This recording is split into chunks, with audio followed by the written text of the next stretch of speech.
السلام علیکم ناظرین، آپ بخوبی بات سے واقف ہوں گے۔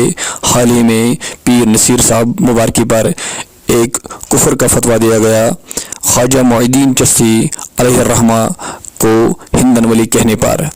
اس بات پر قاضی یاسر صاحب کا بہت بڑا اعلان اور تحریک صوت الاولیاء کو ایک خصوصی پیغام۔ آئے دیکھتے ہیں اس ویڈیو کو۔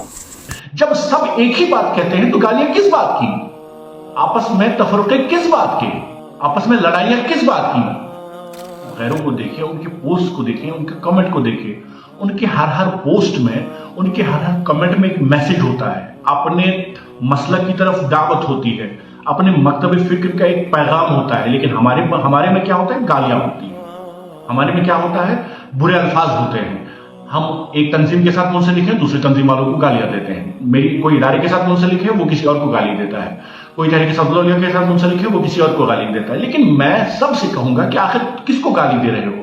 ادارہ بھی تو وہی کہتا ہے جو صوت الاولیاء کہتا ہے، صوت الاولیاء بھی تو وہی کہتا ہے جو انجمن تبلیغ الاسلام کہتی ہے۔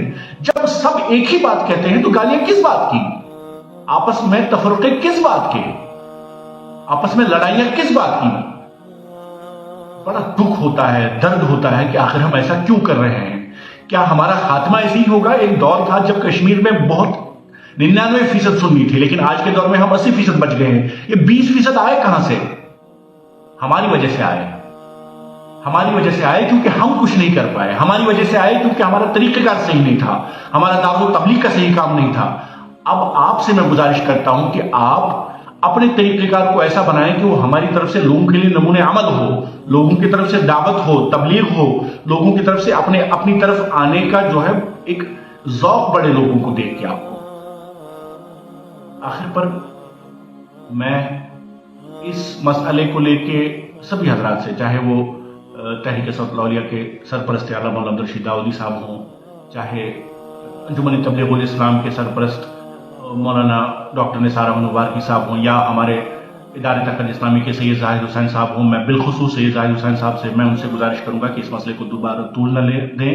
میری ان سے بات نہیں ہوئی۔ آپ جانتے ہیں کہ میں جو ہے زیادہ اس حال میں نہیں ہوں۔ کچھ لوگ پوچھ بھی رہے ہیں کہ آپ کہاں ہیں، کیسے ہیں، تو بس میں آپ سے یہی کہوں گا کہ جہاں ہوں، جیسے ہوں، خیر سے ہوں، اللہ کا کرم ہے کہ ٹھیک ہوں۔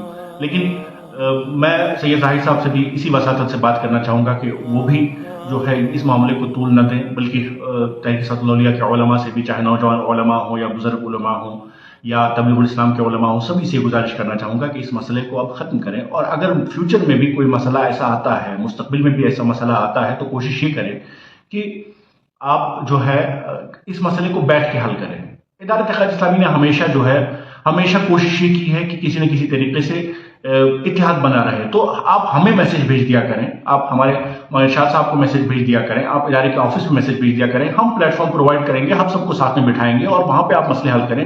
نہ سوشل میڈیا پہ آنے کی ضرورت، نہ کسی کو بولنے کی ضرورت، اور مسئلہ بھی حل ہو جائے گا۔ تو بس یہی گزارشات میری ہیں، اور آخر پر آپ سبھی حضرات سے یہی کہنا چاہوں گا کہ صلح کلی یہاں کوئی نہیں ہے۔ اگر آپ تحریک صوت الاولیاء کی بات کریں تو وہ بھی صلح کلی نہیں ہے، ادارہ ترقیۃ اسلامی کی بات کریں تو وہ بھی صلح کلی نہیں ہے، اور اگر آپ انجمن تبلیغ الاسلام کی بات کریں تو وہ بھی صلح کلی نہیں ہے، بلکہ بہت ساری کاروان اسلامی کی بات کریں وہ بھی صلح کلی نہیں ہے۔ تحریک منہاج القرآن کی، منہاج الاسلام جو ہے مولانا نقیب صاحب کی، وہ بھی صلح کلی نہیں ہے، کیونکہ ہم سبھی کا عقیدہ یہی ہے جو اہل سنت کے عقائد ہیں۔ ہمارے اعلیٰ حضرت نے جو عقائد ہمارے لیے دیے ہیں، جو ہمارے علماء نے جو بیسز، ہماری پریمائسز دی ہیں، ہمارے عقائد وہی ہیں، اس سے علاوہ نہیں ہیں، اس سے زیادہ ہو بھی نہیں سکتے۔ اور اگر کوئی اس کے باوجود صرف اپنی بھڑاس نکالنے کے لیے، صرف اپنے معاملے کو بڑھانے کے لیے اور اپنی ذاتی دشمنی نکالنے کے لیے اگر کوئی شخص یہ کرے کہ ہم جو ہے صلح کلی ہیں، یہ صلح کلی ہے، وہ صلح کلی ہے، تو اس کا بھرم ہے، رہنے دیجیے، کیوں پریشان ہوتا ہے اس کے لیے۔ میں اپنے حضرات سے، جو حضرات دیکھ رہے ہیں ان سے بھی گزارش کروں گا، اور جو نہیں دیکھ رہے ہیں بعد میں دیکھیں گے، ان سے بھی گزارش یہی کروں گا کہ آپ اس کے لیے پریشان نہ ہوں، کہنے دیجیے کسی کو جو کہنا ہے۔ اللہ کے سامنے ہمارا کام ہے، رسول اللہ صلی اللہ علیہ وسلم کے سامنے ہمارا کام ہے، غوث اعظم کے سامنے ہمارا کام ہے، سلطان العارفین کے سامنے ہمارا کام ہے، اور حضرت رشی علیہ الرحمہ کے سامنے ہمارا کام ہے۔ وہ جانتے ہیں کہ ہمارا عقیدہ کیا ہے، وہ جانتے ہیں کہ ہم کس نہج پہ ہیں، اور وہ جانتے ہیں کہ ہم کس راستے پہ ہیں اور کس چیز کی بات کرتے ہیں۔ تو سیدھی سی بات ہے کہ ہم سبھی سے یہی گزارش کریں گے کہ اللہ کے واسطے اس اختلاف کو ختم کریں، اور اس اختلاف کو کسی بھی صورت میں آگے نہ آنے دیں۔